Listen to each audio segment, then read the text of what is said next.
शुरुआती दिनों की अगर मैं बात करूँ तो जब आप इससे जुड़े, जब आप बढ़े आगे, तो कैसे चैलेंजेस आए? जो आरएसएस के ऑर्गेनाइज़र और पांचजन्य ये पत्रिकाएं निकलती थी, तो उसके लिए हमारे फादर और ग्रैंडफादर फिर एडवर्टाइजिंग इकट्ठा करते थे। तो वो ऑल इंडिया घूम घूम के प्रचार करते थे। और जाहिर सी बात है कि कॉम्पिटिटर्स आपके भी होंगे। जी, हम तो यही मानते हैं कि हमारा कोई कंपटीशन नहीं। आज अगर भारत में आउटडोर एडवर्टाइजिंग इंडस्ट्री की हम बात करें तो इसका आकार अगर हम देखें, इसका ट्रेंड देखें तो क्या है सर?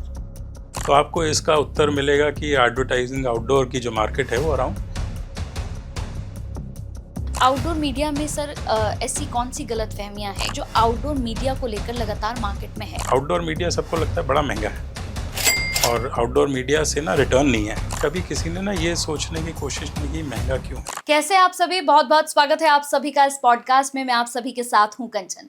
आज का पॉडकास्ट भी हमेशा की तरह बहुत ही स्पेशल, बहुत ही खास होने जा रहा है, क्योंकि आज के पॉडकास्ट में जो हमारे मेहमान हैं वो इस पॉडकास्ट में सिर्फ मुझे नहीं बल्कि आप लोगों को भी बहुत कुछ सिखाने वाले हैं, बहुत कुछ समझाने वाले हैं, और साथ ही साथ उनसे ऐसी कुछ बातें आपको मालूम चलने वाली हैं जो आगे तक आपके बहुत काम आएगी अगर आप अपना बिजनेस करना चाहते हैं या फिर आप अपनी लाइफ को चेंज करना चाहते हैं, यानी कुछ अलग करना चाहते हैं।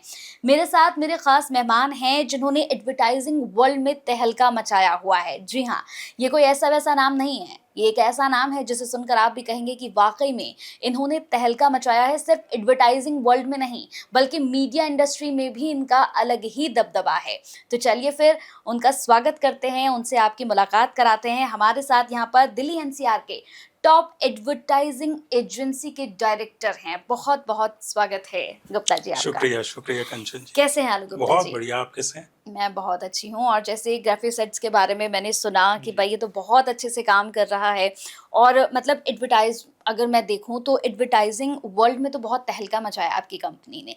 सबसे पहले मैं जानना चाहूँगी सर कि ग्राफिक सेट्स की जो शुरुआत है ये आपने कैसे की? क्योंकि जब हम कोई बिजनेस स्टार्ट करते हैं या कुछ भी हम वेंचर स्टार्ट करते हैं तो कहीं ना कहीं से हमें प्रेरणा मिलती है, तो इसकी प्रेरणा आपको कहाँ से मिली? तो ग्राफिसाइड्स की जो शुरुआत की गई वो एक्चुअली मेरे फादर ने की। तो ग्राफिसाइड्स हम लोगों ने बिज़नेस एक्वायर किया था, इट वाज अ कंपनी। तो हमने 1997 में किसी से खरीदी थी। तो ग्राफिसाइड्स के जो रूट्स हैं वो हैं राष्ट्रीय एडवर्टाइजिंग एजेंसी में, और राष्ट्रीय एडवर्टाइजिंग एजेंसी शुरू हुई थी 1977 में। तो ये जो हमारे ग्रैंडफादर हैं और हमारे फादर, उन्होंने शुरुआत की थी इसकी उस टाइम पे। और अभी आप इसे लेकर आगे बढ़ जी रहे जी, हैं। मैं टेक्निकली मैं थर्ड जनरेशन हूँ इस बिज़नेस में, और कोशिश यही है कि इसको आगे लेके जाना है। बिल्कुल। तो सर शुरुआती दिनों की अगर मैं बात करूँ तो जब आप इससे जुड़े, जब आप बढ़े आगे, तो आपको सब कुछ फैमिली की ओर से बताया गया कि भाई ये बिज़नेस है, ऐसे इसको आगे बढ़ाना है। तो कैसे चैलेंजेस आए? क्योंकि कहते हैं कि भाई जब हम आ रहे हैं, भले ही फैमिली का बिज़नेस हो, लेकिन चैलेंजेस तो हमारे सामने हमेशा रहते हैं। तो किस तरह के चैलेंजेस आए? तो मैं दोनों विषयों पे बात करना चाहूँगा। एक तो चैलेंजेस थे जो हमारी पिछली जनरेशन ने झेले थे। 1977 में हम तो सोच भी नहीं सकते कि बिज़नेस शुरू करना कितना मुश्किल होता होगा उस टाइम पे। आज भी आसान नहीं है, पर 77 में, और हमारी जो फैमिली है वो एकदम आरएसएस बैकग्राउंड की रही है शुरू से। तो हमारे दादाजी प्रचारक हुआ करते थे। अच्छा। तो वो ऑल इंडिया घूम घूम के आरएसएस का प्रचार करते थे। तो जब दिल्ली शिफ्ट हुए फैमिली के साथ, तो दिल्ली में जब मिले, आरएसएस के लोगों से मिले, तो उन्होंने प्रेरणा दी, हौसला दिया कि आप एडवर्टाइजिंग का बिज़नेस शुरू कीजिए। तो उन्होंने शुरुआत ऐसे की कि जो आरएसएस के ऑर्गेनाइज़र और पांचजन्य ये पत्रिकाएं निकलती थी, तो उसके लिए हमारे फादर और ग्रैंडफादर फिर एडवर्टाइजिंग इकट्ठा करते थे लोगों के पास जा जा के। तो बहुत सारे परिवारों ने जो कि आरएसएस माइंडसेट के थे, उन्होंने बहुत सपोर्ट किया, और उन्होंने ही फिर बढ़ावा दिया कि आप जैसे इन आरएसएस मैगजीन्स के लिए करते हैं वैसे आप न्यूज़पेपर्स के लिए भी करिए। तो हमारे फादर की उस समय उम्र 15 साल के करीब होगी। ओके। तो 15 साल से उन्होंने शुरुआत की, और बिज़नेस के साथ साथ ही पढ़ाई भी की, फिर ग्रेजुएशन भी की, और बहुत ही हम्बल बिगनिंग्स जो हम सुनते हैं, जो कहानियाँ सुनते हैं, वो बहुत ही मुश्किल समय उन लोगों ने, मेरे फादर, फिर मेरे दोनों चाचा, उन्होंने ज्वाइन किया बिज़नेस, और बहुत ही एक निचले लेवल से शुरू करके आज बहुत बड़ा मुकाम उन लोगों ने पहुंचाया है। तो मैंने तो बिज़नेस शुरू किया, ज्वाइन किया रादर 2006 में, मैं यूके में था, तो वहाँ से जब पढ़ के वापस आया तो मैंने फादर को ज्वाइन किया। और शुरू में हर बेटे को यही लगता है कि जो प्लेटर पे मिला हुआ बिजनेस है, हम उससे कई गुना अच्छा कर सकते हैं। बट क्या होता है कि जब बाहर निकल के खुद बिजनेस करना पड़ता है तो पता चलता है कि इतना आसान भी नहीं आसान है। नहीं है, तो बिल्कुल। जब खुद धक्के खाए, जब खुद पैर घिसे, तो समझ आया कि पिछली जनरेशन ने बहुत मेहनत की है। बिल्कुल। अ, अगर यहाँ पर अब मैं आपसे पूछूँ कि क्योंकि आपने बताया कि आपके फ़ादर सिर्फ़ 15 साल के थे। मतलब अगर मैं आज की जनरेशन की बात करूँ तो 15 साल का बच्चा, उसे कुछ नहीं पता होता है, वो तो अभी स्कूल में ही अपना एन्जॉय करता है। लेकिन आपने बताया कि 15 इयर्स की एज में अपना बिज़नेस स्टार्ट करना बहुत बड़ी बात है, और ये बात 1977 की आप कर रहे हैं। Very nice, very nice. Graphics acts को इस मुकाम तक पहुँचाने की अगर मैं बात करूँ तो एक टीम की ज़रूरत होती है, एक एक बहुत अच्छी टीम। तो आपकी टीम कैसी है और मतलब कितनी कुर्बानियाँ अभी तक दी गई हैं? मैं तो यही मानूंगा कि आज हम जहाँ भी खड़े हैं उसके पीछे हमारी टीम का बहुत बड़ा हाथ है। और हम अभी रिव्यू कर रहे थे रिसेंटली, तो हमारे जो सबसे पुराना स्टाफ है वो हमारे साथ अभी भी 35 साल से जुड़ा हुआ है। अच्छा। तो हमारे पास बहुत ऐसे हीरे हैं जो कि 20 साल, 25 साल, 30 साल उन्होंने एक संस्था को दिए हैं, जो कि एक बहुत बड़ी बात है। और अगर सैक्रिफाइस की हम बात करें ना, तो हमारी टीम ने कभी भी दिन रात घर बार कुछ नहीं देखा। अगर क्लाइंट की कोई रिक्वायरमेंट है और वो पूरी करनी है, तो वो चाहे 10-10 दिन हो, 15-15 दिन हो, घर नहीं गए। बहुत हमने ऑल ओवर इंडिया इवेंट्स किए हैं, तो बहुत सारे ऐसे केसेस रहे हैं कि उनको रहने तक के लिए होटल तक नहीं मिल पाता था। इतने छोटे छोटे कस्बों में इवेंट किए हैं, तो गाड़ियों में सोना पड़ा और वहीं से काम करना पड़ा। तो बहुत सेक्रीफाइस लगा है, जिसकी वजह से आज मैं यहाँ बैठ के आपके साथ पॉडकास्ट कर पा रहा हूँ। और सबसे बड़ी बात है सर कि बड़ी अच्छी बात है कि आपने कहा कि आपकी टीम, क्योंकि बहुत ऐसे कम लोग होते हैं जो अपनी टीम को अप्रिशिएट करते हैं और आप कर रहे हैं, ये तो और अच्छी बात है। जितने लोग, मुझे लगता है कि जो आपकी टीम के लोग पॉडकास्ट देखेंगे वो कहेंगे भाई, मतलब हमने जितनी मेहनत की है उसका फल हमें मिल रहा है। क्या कभी ऐसा कोई मोड़ आया सर कि जब लगा कि मैं नहीं कर पाऊँगा? क्योंकि कई बार ऐसा होता है, कुछ भी हम करते हैं तो लगता है कि नहीं अब नहीं हो पाएगा, या हार मान ली है, या फिर अभी बहुत मुश्किल हो रही है। क्या अभी कभी ऐसा समय आया? देखिए, एक एंटरप्रेन्योर की जो लाइफ होती है ना, उसमें डेली आता है। डेली ऐसा कुछ ना कुछ होता है कि अब लगता है कि सब खत्म होने के कगार पे है, पर अगले ही पल ये भी लगता है कि अरे इससे अच्छा तो कुछ हो ही नहीं सकता। तो थ्रिल इसी एंटरप्रेन्योरशिप में है। तो अगर पिछले 20 साल का, 18-20 साल का मैं अपना एक्सपीरियंस देखूं, या उससे पहले हमारे फादर का भी सुनते हैं, तो सबसे पहला ये मौका आया था 1997 में, जब हमने ग्राफिसाइड्स एक्वायर की। और उसके पीछे रीज़न ये था कि दिल्ली में सुप्रीम कोर्ट ने होर्डिंग्स बैन कर दिए थे, और हमारा होर्डिंग्स का ही काम होता था उस टाइम पे 100%। तो पूरी तरह से रातों रात एक तरह से बिजनेस ज़ीरो हो गया था, और अगले दिन कुछ करने को नहीं था। मैं तो बच्चा था, तो हमारे फादर ही बताते हैं कि फिर बहुत लोगों ने सपोर्ट भी किया। फिर हमने ग्राफिसाइड्स एक्वायर की, फिर हमने प्रिंट एडवर्टाइजिंग का काम शुरू किया। तो वो पहला मौका था जब उन्हें लगा होगा कि बहुत मुश्किल है। फिर 2008-9 में मुझे याद है कि जब ग्लोबल रिसेशन आया था, तो उसका इंडियन मार्केट पे बहुत इम्पैक्ट पड़ा था। उसकी वजह से हमें भी बहुत कुछ झेलना पड़ा था। क्लाइंट्स हमारे प्राइवेट थे, बिल्डर्स बहुत थे, तो सबका डिले हुआ। उस टाइम भी लगा कि कैसे रहेगा। फिर उसके बाद जब स्ट्रक्चरल चेंजेस इकोनॉमी में आते हैं, मान लीजिए रेरा आया, जीएसटी आया, डिमोनेटाइजेशन आया, तो इन्होंने इकोनॉमी को शॉक दिया, 2-2 3-3 महीने का शॉक। तो उस टाइम पे अनसर्टेनिटी बहुत हो जाती है मार्केट में। और एडवर्टाइजिंग एक ऐसी इंडस्ट्री है जिस पे ना क्लाइंट सबसे पहले पैसे काटता है, सबसे पहला बजट रोकता है, और सबसे बाद में पैसे देता है जब पे करना होता है। तो इसलिए एडवर्टाइजिंग को इन शॉक्स से झेलना पड़ा।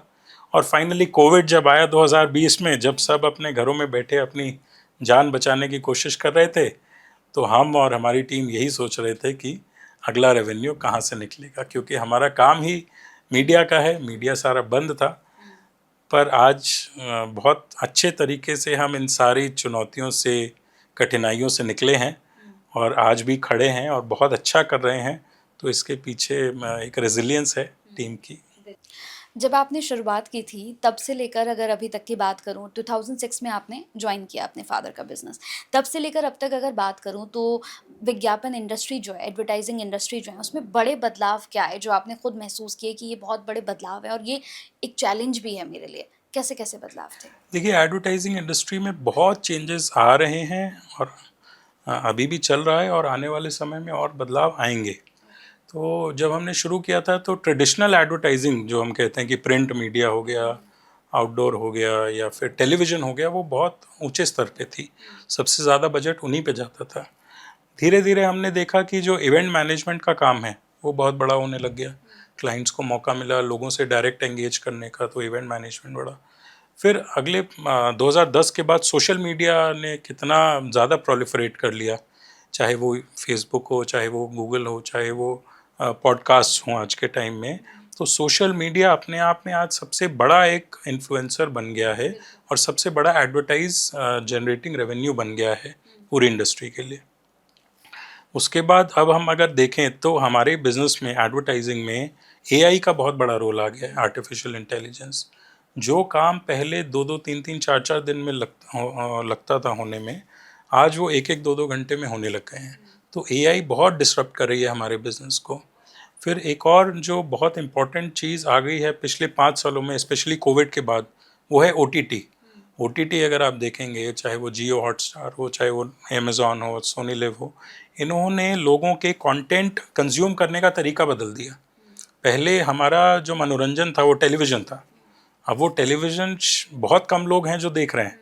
ज़्यादातर लोग ओटीटी पे या मोबाइल हैंडसेट पे ही अपना सारा मनोरंजन पूरा कर लेते हैं। तो इसीलिए ये सारे जो स्ट्रक्चरल चेंजेस हैं मीडिया में, हर ऑर्गेनाइजेशन इसको अडेप्ट नहीं कर पा रही है और इसीलिए हम देखते हैं कि बहुत सारे चेंजेस, बदलाव, मतलब कंपनीज बंद हो रही हैं, वो इसी कारण हो रही हैं कि एक छोटा सा स्टेप वो बदल नहीं पाते अपने आप को।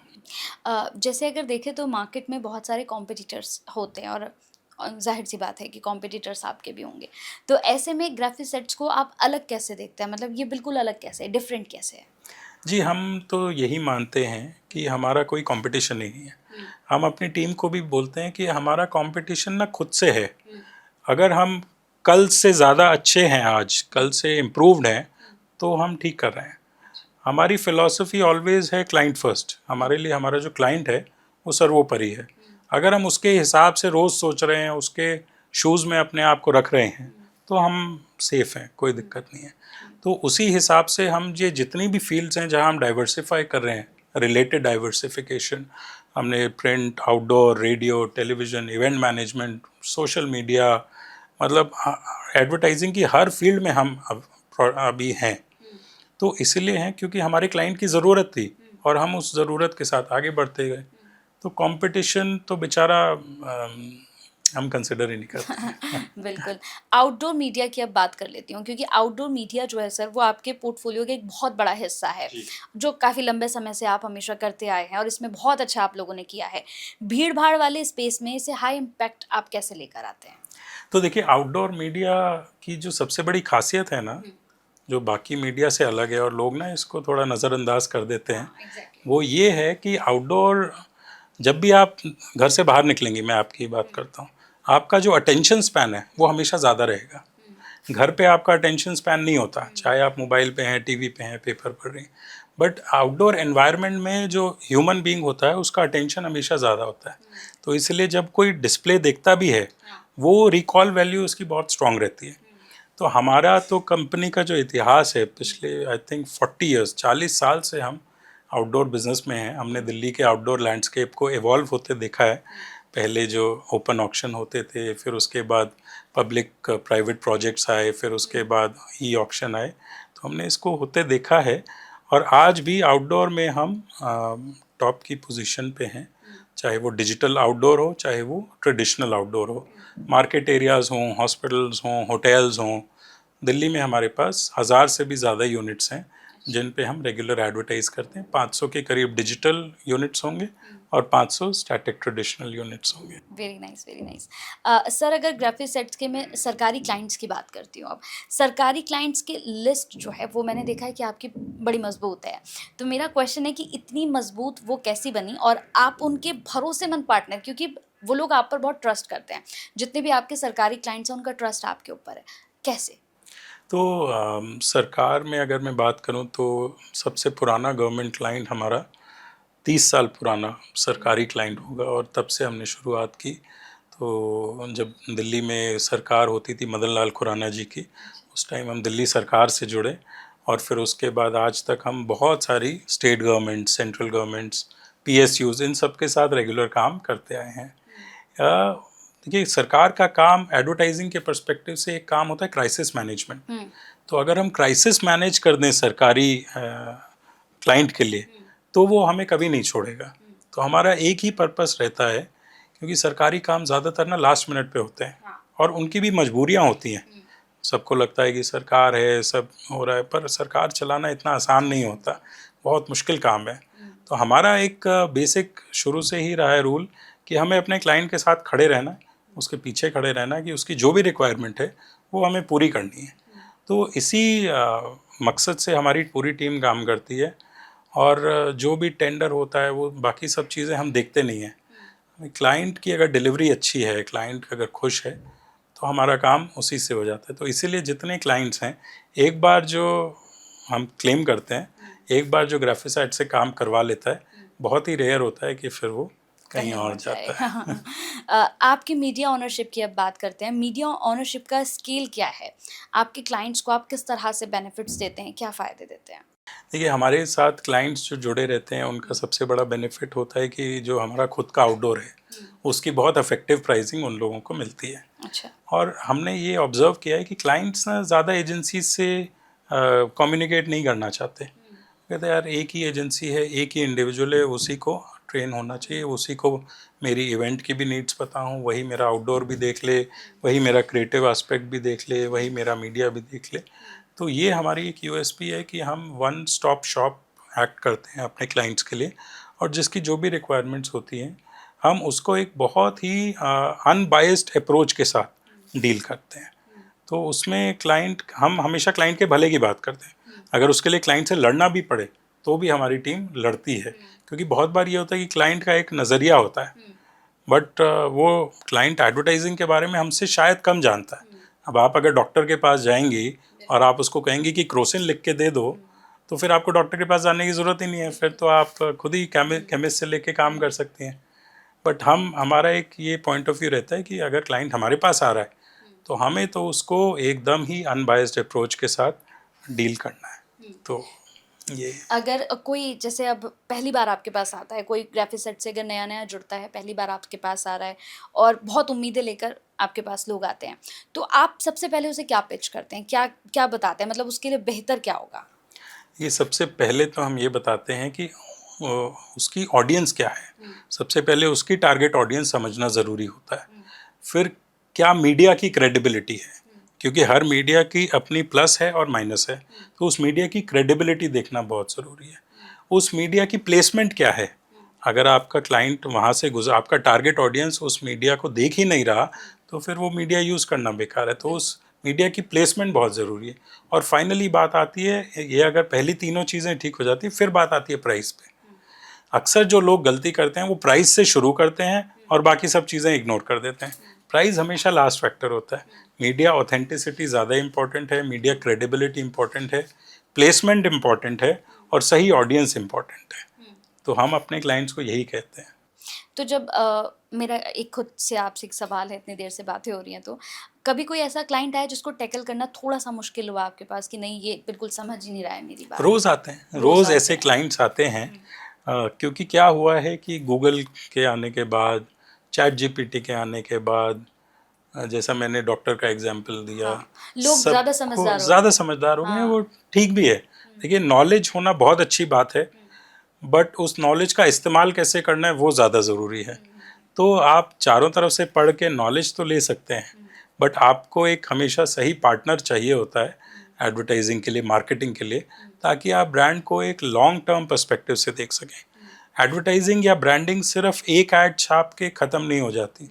जब तक आपकी कंपनी, जब तक आपकी संस्था चल रही है, एडवर्टाइजिंग और मार्केटिंग कभी आपको छोड़ नहीं सकती। और छोटी छोटी चीज़ों में है, आज आपकी टेबल पे कौन सी पानी की बोतल रखी है, ये भी एडवर्टाइजिंग एंड मार्केटिंग का पार्ट है। आप कौन सा पेन यूज़ करते हैं, ये एडवर्टाइजिंग एंड मार्केटिंग का पार्ट है। बट बहुत कम लोग होते हैं जो इस पे ध्यान देते हैं। वो सिर्फ प्राइस पे अटक के बाकी सब चीज़ों को छोड़ देते हैं। वो फिर लॉन्ग टर्म गेम नहीं होती। जो लॉन्ग टर्म सोचता है वो एडवर्टाइजिंग हमेशा उसको पे ऑफ बहुत अच्छा करती है। अ, आज अगर भारत में आउटडोर एडवर्टाइजिंग इंडस्ट्री की हम बात करें तो इसका आकार अगर हम देखें, इसका ट्रेंड देखें तो क्या है सर? तो देखिए इसमें दो बातें हैं। अगर आप किसी गूगल को सर्च करेंगी और ये सवाल पूछेंगी तो आपको इसका उत्तर मिलेगा कि एडवर्टाइजिंग आउटडोर की जो मार्केट है वो अराउंड 4,500-5,000 करोड़ की मार्केट है। बट आप कभी भी किसी इंडस्ट्री वाले से बात करेंगी तो एक्चुअल फिगर इसकी आती है अराउंड 12 से 15 हज़ार करोड़ रुपए की मार्केट।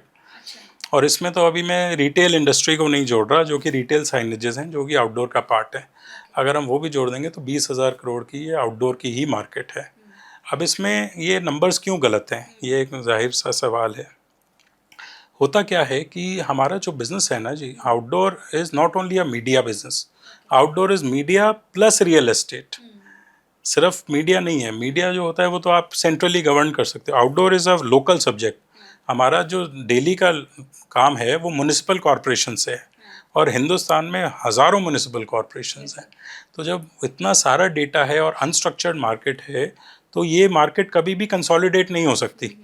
कोई भी कितनी भी कोशिश कर ले वो मार्केट का 5-7-10% से ज़्यादा हिस्सा ले ही नहीं सकता पैन इंडिया बेसिस पे। और हमारी मार्केट में जो सबसे बड़ा क्लाइंटेल है वो या तो गवर्नमेंट क्लाइंट है या फिर रियल एस्टेट है। रियल एस्टेट बहुत लोकल क्लाइंट है और रिटेल है, रिटेल भी बहुत लोकल क्लाइंट है। तो 70-80% जो हमारी मार्केट है वो लोकल मार्केट है, लोकल क्लाइंट है, अगर हम सरकार को भी इंटीग्रेट कर लें। और जो कॉरपोरेट है वो 20 से 25% है। तो ज़्यादातर बड़े सर्वेज जो करते हैं 4-5 हज़ार करोड़ की मार्केट लें, वो क्या करते हैं कि वो सिर्फ बड़े क्लाइंट्स का बजट देख लेते हैं, थोड़ा बहुत सरकारी बजट देख लेते हैं। वो local budgets, real estate budgets इनको फैक्टर इन नहीं करते। तो हमारी मार्केट बहुत बड़ी है, बशर्ते कोई कभी इस पे रिसर्च एक्चुअल करना चाहे। आउटडोर मीडिया में सर ऐसी कौन सी गलतफहमियां हैं, क्योंकि आप बहुत समय दे चुके हैं, तो ऐसी कौन सी फहमियां हैं जो आउटडोर मीडिया को लेकर लगातार मार्केट में है और इस पॉडकास्ट में आप तोड़ेंगे? मैं तो हमेशा कोशिश करता हूँ अपने सोशल मीडिया के ज़रिए भी, इंडस्ट्री प्लेटफॉर्म्स के ज़रिए भी, कि हम ऐसी धारणाओं को तोड़ पाएँ जो हमारी इंडस्ट्री को लेके हैं। सबसे पहले तो ये है कि आउटडोर मीडिया सबको लगता है बड़ा महंगा है और आउटडोर मीडिया से ना रिटर्न नहीं है। तो क्या होता है कि आउटडोर मीडिया कभी किसी ने ना ये सोचने की कोशिश नहीं की महंगा क्यों है, बस महंगा है। हाँ। अब क्या होता है कि आपके पास जो सोशल मीडिया है, डिजिटल मीडिया है, उसकी शेल्फ लाइफ क्या है। आप इंस्टाग्राम पे रील देख रहे हो, 1 सेकंड, 2 सेकंड, 5 सेकंड, 10 सेकंड की आप रील देख के ख़त्म हो जाती है। न्यूज़पेपर में ऐड पढ़ते हो, एक, अब तो लोग पढ़ना भी कम कर चुके हैं, बट जो पढ़ रहे हैं 1-2 मिनट, 5 मिनट के अंदर एक न्यूज़पेपर ख़त्म हो जाता है। आउटडोर कैंपेन जो यूजुअल होता है वो 1 महीने का कैंपेन होता है। और जो न्यूज़पेपर और सोशल मीडिया वो बड़े पर्सनल हैं, मतलब आप इंडिविजुअल देख रहे हो। Outdoor is 1:all। हाँ, एक होर्डिंग एक दिन में 1.5 से 2 लाख लोग देख रहे हैं या अपॉर्चुनिटी टू सी है। मतलब एक महीने में एक होर्डिंग अगर 40 से 50 लोग देख सकते हैं और वहाँ जो न्यूज़पेपर है उसको डेली के 4-5 लोग एक न्यूज़पेपर को एक सिटी में पढ़ लेंगे at an upper scale. Social media में तो आप जितना पैसा डालोगे वो गायब होता रहेगा, मतलब इट्स अ ब्लैक होल। तो अब लोगों को समझ आ रहा है कि ये ब्लैक होल है और धीरे धीरे वो ट्रेडिशनल पे वापस आ रहे हैं। तो इसलिए लोगों को लगता है कि आउटडोर बड़ा महंगा है। बट आज के टाइम में अगर इम्पैक्ट देखेंगे, आउटडोर जो इम्पैक्ट बिल्ड करता है किसी भी कंज्यूमर के दिमाग में या एक विश्वास बिल्ड करता है। लोगों को ये लगता है कि अगर आउटडोर कैंपेन किसी ब्रांड का हुआ है तो इसका मतलब उस ब्रांड पे विश्वास किया जा सकता है। तो ये थोड़ा महंगा भी अगर है तो वो विश्वास के अगेंस्ट उसकी कॉस्ट कुछ भी नहीं है, उस इम्पैक्ट के अगेंस्ट उस आउटडोर की कॉस्ट कुछ भी नहीं है। तो इसलिए ये सबसे बड़ी प्रॉब्लम है, एक मिथ है हमारी इंडस्ट्री के लिए। दूसरा हमारे लिए एक चैलेंज आता है कि आउटडोर के लिए ना क्लाइंट्स अलग से क्रिएटिव नहीं बनाते। वो कहते हैं कि यार जो प्रिंट का क्रिएटिव बनाना है उसी को उठाओ, उसी को आउटडोर पे लगा दो। आउटडोर मीडिया ही अलग है। आउटडोर का जो ड्वेल टाइम है 2 से 5 सेकंड अगर एक बंदा देख रहा है तो वो आपका पूरा इन्फॉर्मेशन पढ़ ही नहीं सकता। उसको 3-4 चीज़ें चाहिए, आपका ब्रांड चाहिए, कॉल टू एक्शन चाहिए, इक्का दुक्का फ़ोटो चाहिए और आप क्या बताना चाह रहे हो एक लाइन में क्लियर कर दो। बहुत कम ऐसे ब्रांड्स हैं जो आउटडोर में क्रिएटिविटी पे फोकस करते हैं। अगर आप कभी भी ऑनलाइन देखोगे या केस स्टडीज़ देखोगे तो अभी हाल ही में जोमेटो, ब्लिंकिट, स्विगी, इन सब ने बहुत अच्छी तरीके से आउटडोर को यूज़ करने की कोशिश की है। बट लोग एफर्ट नहीं डालना चाहते, वो कहते हैं यार जो बना हुआ है ना उसी को यहाँ भी पेस्ट कर दो, वो हमारी इंडस्ट्री में चलता नहीं है।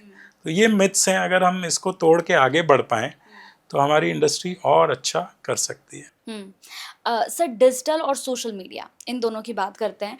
इसके बढ़ते दौर में आउटडोर मीडिया की अहमियत आपको लगता है कि बची है? क्योंकि जैसा आपने अभी आंसर ही किया कि सोशल मीडिया का जो है वो ज़्यादा है आजकल।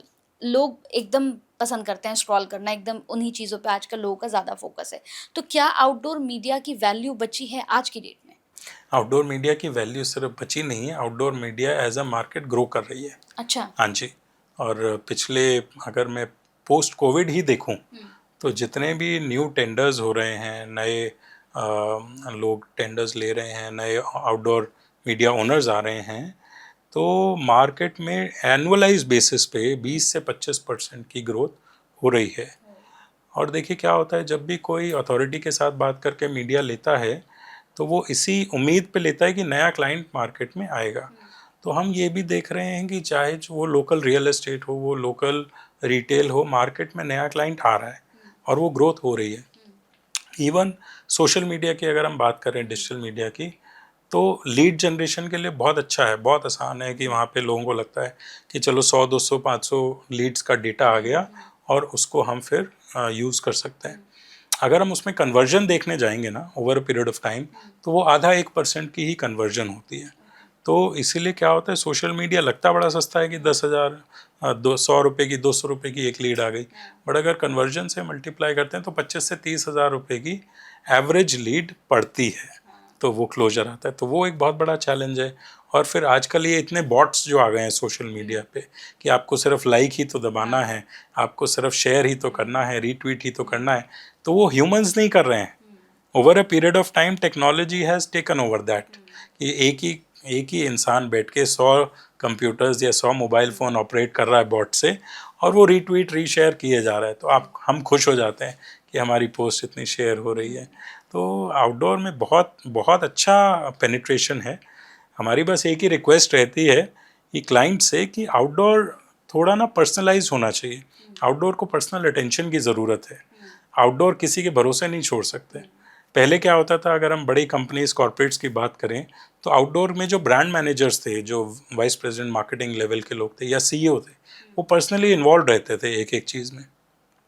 अब आउटडोर को इन्होंने प्रोक्योरमेंट के ऊपर छोड़ दिया, जो कि जैसे आलू प्याज भिंडी खरीदा जाता है, वो कहते हैं कि आउटडोर भी प्रोक्योरमेंट से खरीद लो। आउटडोर प्रोक्योरमेंट से खरीदा नहीं जा सकता। उसके लिए तो आपको हार्ट एंड सोल लगाना पड़ेगा, तभी आपको रिस्पॉन्स भी मिलेगा।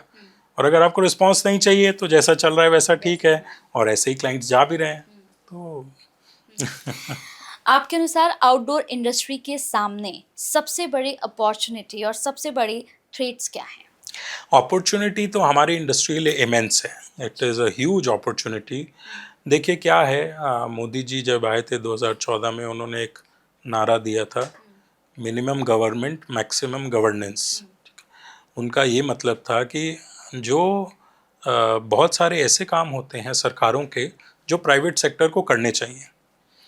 हम यही मानते हैं कि बहुत सारी म्युनिसिपल कॉरपोरेशंस, अथॉरिटीज़, सरकारों के ऐसे काम हैं जिनमें आउटडोर प्लेयर्स को यूज़ करना चाहिए। आप ग्लोबली अगर एग्जांपल देखेंगे, बस shelters, public conveniences, street furnitures, foot over bridges, इतने सारे मीडिया एवेन्यूज़ हैं जो सरकारें आउटडोर मीडिया प्लेयर्स को देती हैं कि तुम इसको बनाओ, तुम ही इसको मेंटेन करोगे और एडवर्टाइजिंग से रेवेन्यू चलाओगे। देखिए क्या होता है, किसी भी म्युनिसिपल कॉरपोरेशन के लिए ना एडवर्टाइजिंग रेवेन्यू बहुत छोटा है। 50 करोड़, 100 करोड़, 200 करोड़ साल का रेवेन्यू होगा। उसका एनुअल बजट 20,000 करोड़ होगा साल का, उसमें 200 करोड़ की कोई वैल्यू नहीं है। बट अगर वो अपनी सर्विसेज आउटसोर्स करना चाहे, अगर वो कहे कि ये मेरे पास 500 टॉयलेट हैं, ये मेरे पास 2000 बस शेल्टर्स हैं, या फिर 100, 150, 200 एफओबी हैं, वो आप मेंटेन कीजिए, और अगर वो हमें मेंटेनेंस को मिल जाए तो हम उसको बहुत ही अच्छे से मेंटेन करेंगे, क्योंकि हम तो प्राइवेट सेक्टर का एक्सपीरियंस लाते हैं। और हमारी चीज़ जितनी अच्छी मेंटेन्ड होगी, हमारे एडवर्टाइजिंग की वैल्यू उतनी बढ़ेगी। तो इसीलिए ये बहुत बड़ी अपॉर्चुनिटी होती है सरकारों के लिए और आउटडोर प्लेयर्स के लिए कि मिलके पब्लिक के लिए फैसिलिटीज़ क्रिएट की जाए। थ्रेट्स हमारे लिए हैं, ऐसा नहीं है, किसी भी इंडस्ट्री के लिए थ्रेट होते ही हैं। रेगुलेटरी थ्रेट्स बहुत होते हैं। हर इंडस्ट्री में कुछ ना कुछ ख़राब प्लेयर्स ज़रूर होते हैं, चाहे उनकी 2 4 5% 10% भी हों, बट वो ख़राब जो सेब होता है वो पूरी इंडस्ट्री पे एक धब्बा लगा के चला जाता है। तो क्या होता है कि उस रेगुलेशन के चक्कर में जो अच्छे प्लेयर्स होते हैं उनको भी बहुत सारे इश्यूज़ को फेस करना पड़ता है।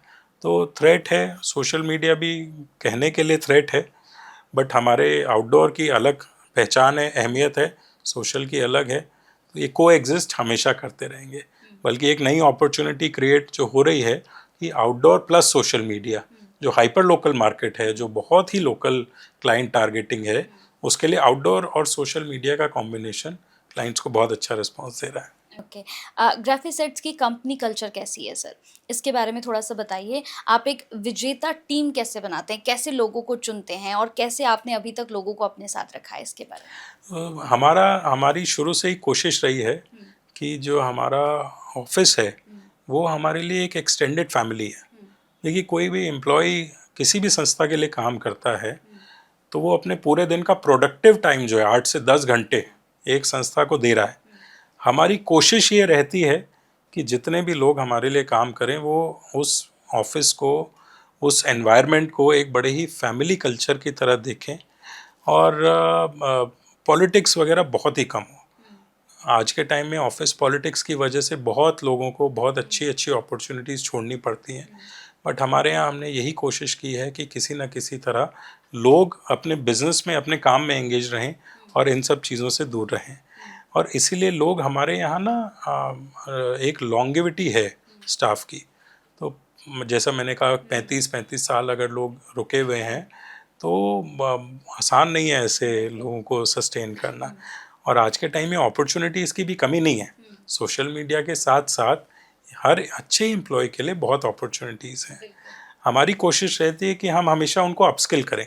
मतलब हर क्वार्टर में हम कोई ना कोई अच्छी वर्कशॉप्स रखते हैं और नई नई चीज़ों के बारे में उनको सिखाते रहते हैं। क्योंकि अगर हमारे एम्प्लॉयज़ अपस्किल होते रहेंगे, ट्रेन होते रहेंगे, तो एज एन ऑर्गेनाइजेशन भी हम बहुत आगे निकल जाएंगे। तो हमारा ग्रोथ कर्व सिर्फ यही है कि हम खुद भी अपस्किल होते रहते हैं और हमारे एम्प्लॉयज़ भी अपस्किल होते रहते हैं, ताकि हमारे क्लाइंट को best of the best solutions मिलते मिल रहें। सके, बिल्कुल। अब वो कौन सी सर टॉप 3 वैल्यूज़ हैं जो आपके क्लाइंट्स के साथ लंबा रिश्ता निभाने में आपकी बहुत मदद करते हैं? तो जैसा मैंने आपको कहा ना कि हमारी ऑर्गेनाइजेशन हमेशा क्लाइंट फर्स्ट ऑर्गेनाइजेशन है। बल्कि हम तो अपने स्टाफ को ये कहते हैं कि जब आप क्लाइंट के लिए ब्रेनस्टॉर्म भी कर रहे हो, सोच भी रहे हो, तो क्लाइंट का एक कटआउट अपने रूम में रखो, ताकि ये लगे आपको कि वो आपके साथ ही बैठा है, वो सुन रहा है आपकी सारी बात। तो क्लाइंट फर्स्ट जब रहेगा ना, तो बाकी सब चीज़ें ऑटोमेटिकली इन प्लेस रहती हैं। हमारे फादर का शुरू से ही एक मंत्र रहा है कि जो भी काम करना है पूरा इंटेग्रिटी के साथ करना है, ऑनेस्टी के साथ करना है और बड़े ही ना कॉस्ट इफेक्टिव वे में करना है। तो अगर क्लाइंट हमें बजट दे रहा है ना, तो हमें ऐसा लगता है कि हम उसका पैसा नहीं खर्च कर रहे, हम अपना पैसा खर्च कर रहे हैं। तो अगर हमारी फिलॉसफी यही रहेगी कि हमें अपना पैसा खर्च करना है, तो बहुत ही जुडिशियसली करना है। हम किसी का पैसा ऐसा बर्बाद होते नहीं देख सकते। और एडवर्टाइजिंग हम मान के चलते हैं कि it is not an expense, it is an investment. तो आपकी इन्वेस्टमेंट जो है वो ऐसी जगहों पे होनी चाहिए जो रिटर्न बहुत अच्छा देके जाए। अब अगर बात करूँ सर आईपीओ की, तो आईपीओ के बाद ग्राफिसेट्स के लिए नए ग्रोथ अपॉर्चुनिटीज़ क्या हैं? तो हम दिसंबर 2023 में हमारी संस्था जो है NSE एमर्ज प्लेटफॉर्म पे हम लिस्ट हुए थे। और उस टाइम पे, और मेरे ख्याल से अभी भी शायद हिंदुस्तान में, पूरे हिंदुस्तान में 4 या 5 एजेंसीज़ होंगी जो लिस्ट की हैं अभी तक। तो बहुत बड़ा कदम था ये हमारे लिए और बहुत ही साहसिक कदम था पूरी ऑर्गेनाइजेशन के लिए, क्योंकि हमने कभी सोचा नहीं था कि एक IPO, मतलब बैक ऑफ द माइंड था कि आज से 5 साल 10 साल बाद करेंगे, बट इतनी जल्दी हो जाएगा ये सोचा नहीं था। IPO के बाद बहुत ओवर द पीरियड ऑफ 1 डेढ़ साल हमें बहुत बेनिफिट मिला है।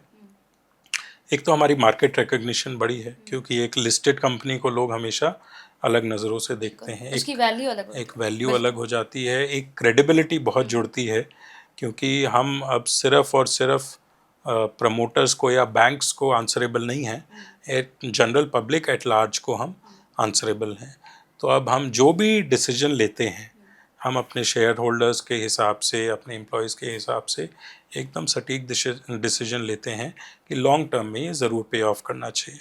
और हमारी जितनी भी डाइवर्सिफिकेशन है या ग्रोथ हो रही है, वो एडवर्टाइजिंग रिलेटेड सेक्टर्स में ही हम कर रहे हैं, ताकि हमारे क्लाइंट को सबसे ज़्यादा बेनिफिट हो और उसके प्रॉफिट से हमारे शेयर होल्डर्स को बेनिफिट हो। Very nice sir.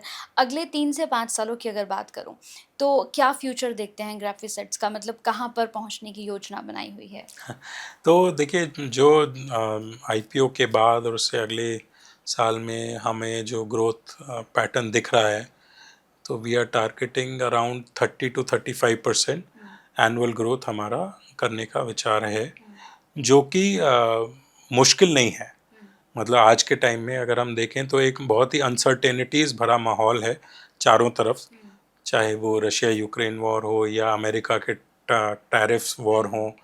बट उसके बियॉन्ड इंडिया एक ऐसी शाइनिंग मार्केट है जो कि ग्लोबली एक्सेप्टेबल है, कि हर एक कंट्री को ये लग रहा है कि हिंदुस्तान अगले 20 साल तक बहुत तरक्की करेगा। तो इसकी तरक्की के साथ ही हमारी आशाएं भी जुड़ी हुई हैं, और हमारा जो ग्रोथ है वो हमारे बिजनेस एडवर्टाइजिंग में ही अभी बहुत बड़ी अपॉर्चुनिटी है। अभी तो हमने कुछ किया ही नहीं है, अभी तो बहुत बहुत पिक्चर देखना बाकी है।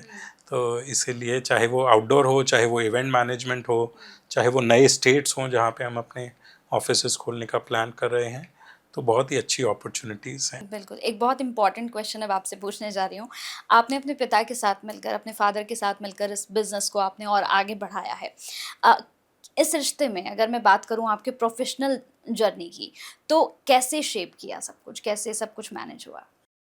तो देखिए, हिंदुस्तान में अगर हम कल्चरली थोड़ा इंडियन कल्चर की बात करें, तो जो फादर होता है या जैसे फादर फिगर बोला जाता है, तो इंडिया में जो फादर होता है वो हमेशा ना एक इंस्पिरेशनल मोड से फादर को देखा जाता है। तो हमारा भी यही रहा। तो जब से ही हमने सोचना सीखा या फिर बड़े होना सीखा, तो फादर जो रहे, मेरे जो फादर हैं, वो हमेशा ही इंस्पिरेशन या मॉडल रहे हैं, कि रोल मॉडल रहे हैं कि उन्हीं की तरह बनना है। तो बट अभी भी मैं देखूं तो बहुत लंबा एक जर्नी है, तो क्योंकि उनकी जो वैल्यूज़ हैं, शायद ही मैं अगले 20 साल में भी वो वैल्यूज़ ले पाऊँ। बट एक चीज़ जो अच्छी हुई मेरे करियर में, वो ये थी कि मैंने अपनी जो मास्टर्स की डिग्री की, वो मैंने की एसपी जैन मुंबई से। अच्छा। तो एसपी जैन मुंबई में एक स्पेशल कोर्स था, फैमिली मैनेज बिजनेस।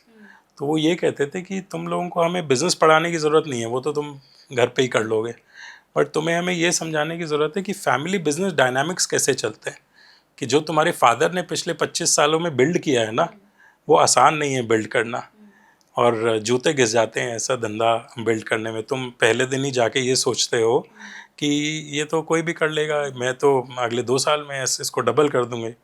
तो कहते हैं इतना आसान नहीं होता। तो उससे बहुत इम्पैक्ट पड़ा मेरे सोचने के नज़रिए पे, क्योंकि क्या होता है ना कि आप फादर के लिए हमेशा रिस्पेक्ट ही निकलती है, हमेशा अच्छा ही सोचते हो। बट जब बिज़नेस की बात आती है तो बहुत सारे ऐसे डिसीजंस उन्होंने लिए होंगे जो कि बहुत रिस्की होंगे, और आज के टाइम में अगर हम अपनी बात करें तो हमारे लिए वो रिस्क लेना बहुत ही मुश्किल है, हम ले ही नहीं सकते। आज भी उनकी रिस्क टेकिंग कैपेसिटी मुझसे कई ज़्यादा है। तो क्योंकि हम पढ़े लिखे हैं तो हमसे रिस्क नहीं लिया जाता। उन्होंने अपने ज़माने में जो पढ़ाई की और उसके बाद जो एनवायरनमेंट देखा, उसके हिसाब से आज क्या, हमेशा ही वो मेरे लिए एक इंस्पिरेशन रहेंगे। तो और हमारे घर पे भी एक यही रहता है, घर में या ऑफिस में जब भी मैं फादर से इंटरेक्ट करता हूँ, तो मेरा भी एक सोचने का नज़रिया रहता है जिसको वो रिस्पेक्ट करते हैं, उनके नज़रिए को मैं रिस्पेक्ट करता हूँ। फिर हम दोनों की डेलिब्रेशन के बाद जो डिस्कशन का निष्कर्ष निकलता है, उस पे फिर हम दोनों एक्शन लेते हैं मिलके। बहुत बढ़िया सर। एक छोटा-सा रैपिड फायर हो जाए सर, क्योंकि मुझे लगता है कि जितने लोग इस पॉडकास्ट को देख रहे हैं, वो ये तो कह रहे होंगे कि बहुत कुछ सीखने को मिल रहा है, लेकिन कुछ ऐसे सवाल भी होने चाहिए जिससे उन्हें और कुछ समझने को मिले। अगर एक शब्द की बात करती हूँ, तो एक शब्द में ग्राफिक सेट्स के बारे में आप क्या कहेंगे? Client first. Client first. अगर एक शब्द में पूछूँ, आपका लीडरशिप स्टाइल? एक शब्द में बड़ा मुश्किल है, हाँ। बट डेलीगेशन है मेरा लीडरशिप स्टाइल। तो मैं कोशिश करता हूँ कि जो मेरी टीम है, जो जो लोग मुझे रिपोर्ट कर रहे हैं या जो नॉर्मल स्टाफ है वो हमेशा आगे बढ़ता रहे, तो उसके लिए वो और रिस्पॉन्सिबिलिटीज़ ले। गलतियाँ होंगी, गलतियाँ अपने आप ठीक हो जाती हैं over a period of time. मेरा लीडरशिप स्टाइल डेलीगेशन का है। जो लोग बिजनेस अभी स्टार्टअप कर रहे हैं, बहुत सारे ऐसे यंगस्टर्स हैं जो बिजनेस स्टार्ट कर रहे हैं, तो उनको किन बातों का ख्याल रखना चाहिए?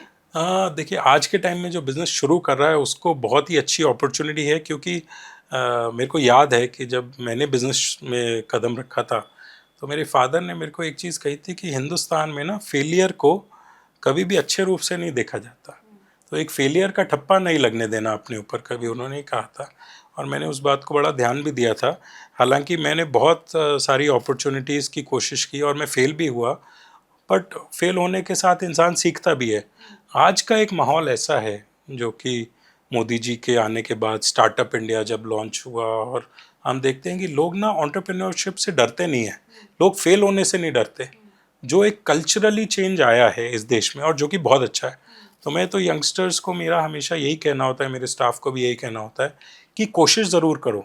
फेल हो जाओगे तो क्या हुआ, हम खड़े हैं बैकअप के लिए, बट कोशिश ज़रूर करनी चाहिए। ठीक है, फेल होने से ज़्यादा अच्छा एक्सपीरियंस और लर्निंग आपको कोई टीचर नहीं दे सकता। तो fail and fail fast, that is what I tell everyone. बिल्कुल। और एक सबसे इम्पॉर्टेंट अब क्वेश्चन, आपके पास जो भी लोग आते हैं, जो भी आपसे जुड़ते हैं, उनके लिए एक वर्ड में आपका क्या होता है? मतलब कोई भी क्लाइंट आपके पास आया और आपको उसने बताया कि मुझे आपसे ऐसे काम चाहिए, ऐसे काम कराना है, सबसे पहला वर्ड क्या होता है? सबसे पहला वर्ड मेरा उनको क्या होता है? हम्म। मैं तो उनसे सबसे पहले यही पूछता हूँ कि आपकी टारगेट ऑडियंस क्या है। बड़ा सिंपल है। आप मतलब क्लाइंट से मैं कभी भी उसका बजट नहीं पूछता, जो लोग करते हैं। मैं ये पूछता हूँ कि मैं यही पूछना आपको चाह रही थी, क्योंकि अक्सर हमने देखा है कि जब कोई भी क्लाइंट किसी के पास जाता है तो सबसे पहले बजट की बात होती है। तो हम सबसे पहले, हमारी पूरी टीम को हमने यही अलाइन किया हुआ है कि आप सबसे पहले ये बताओ कि ये ऐड आप किसको दिखाना चाह रहे हो, फिर उसके हिसाब से हम बाकी चीज़ों पे वर्किंग करेंगे। तो जितने भी लोग इस पॉडकास्ट को देख रहे हैं उनके लिए क्या एडवाइस होगी? क्योंकि मैंने जैसे स्टार्टिंग में ही बताया कि मैं किसी छोटे मोटे शख्स से मिलवाने नहीं जा रही हूँ, इससे बहुत सारी इन्फॉर्मेशन निकलने वाली है, बिजनेस कैसे करना है, कैसे बढ़ाना है, और सबसे बड़ी बात कि आपको अपने क्लाइंट का ख्याल कैसे रखना है। मुझे लगता है ये आपसे बेहतर कोई नहीं बता पाएगा। तो जितने लोग इस पॉडकास्ट को देख रहे हैं उनके लिए क्या एडवाइस होगी? मेरी यही एडवाइस है कि जब भी आप काम करिए, तो अगर आप काम करना चाह रहे हैं या काम या कोई भी एक्टिविटी आप अगर उसको कर रहे हो तो पैशन से करो, अदरवाइज मत करो। मतलब हाफ हार्टेड जो चीज़ों से काम होते हैं ना, उनके रिजल्ट्स भी हाफ हार्टेड होते हैं। बट अगर किसी चीज़ में पूरा पैशन, पूरा एनर्जी लगती है, तो उसके रिजल्ट्स भी हमेशा बहुत अच्छे मिलते हैं। तो और वो एक पुराना डायलॉग भी है मूवी का कि किसी भी चीज़ को अगर आप पूरी शिद्दत से चाहोगे तो पूरी कायनात उसको आपको मिलाने में लग जाती है। तो एक्टिविटी या किसी भी काम का भी यही है कि अगर आप पूरे पैशन के साथ, डेडिकेशन के साथ कुछ भी करोगे ना, तो बहुत सारी परिस्थितियां आपके फेवर में अपने आप हो जाती हैं। और अगर आप आधे मन से करोगे तो वो काम कभी भी सक्सेसफुल नहीं रहेगा। ठीक है। तो बड़ा अच्छा लगा सर आपसे मिलके और आपसे बात करके, और मुझे लगता है कि जितने भी लोग इस पॉडकास्ट को देख रहे होंगे उन्हें भी बहुत कुछ सीखने समझने को मिला होगा। और एडवर्टाइजिंग वर्ल्ड की जैसे हमने बात की, तो वाक़ई बहुत सारे चैलेंजेस लगातार बने हुए हैं, लेकिन आपने उन चैलेंजेस को तोड़ा है और बहुत सारे मिथ फैक्ट्स भी आपने इसमें क्लियर किए जो एडवर्टाइजिंग वर्ल्ड को लेकर लगातार मार्केट में है, आउटडोर मीडिया को लेकर मार्केट में है। तो बड़ा अच्छा लगा आपसे मिलकर, बहुत खुशी हुई, और मैं पूरी उम्मीद करूँगी कि आने वाले समय में आप सारे चैलेंजेस को ऐसे ही तोड़ते रहेंगे और आगे बढ़ते रहेंगे। बहुत-बहुत शुक्रिया आपका। शुक्रिया, बहुत-बहुत शुक्रिया, थैंक यू। शुक्रिया। थैंक नमस्कार। यू।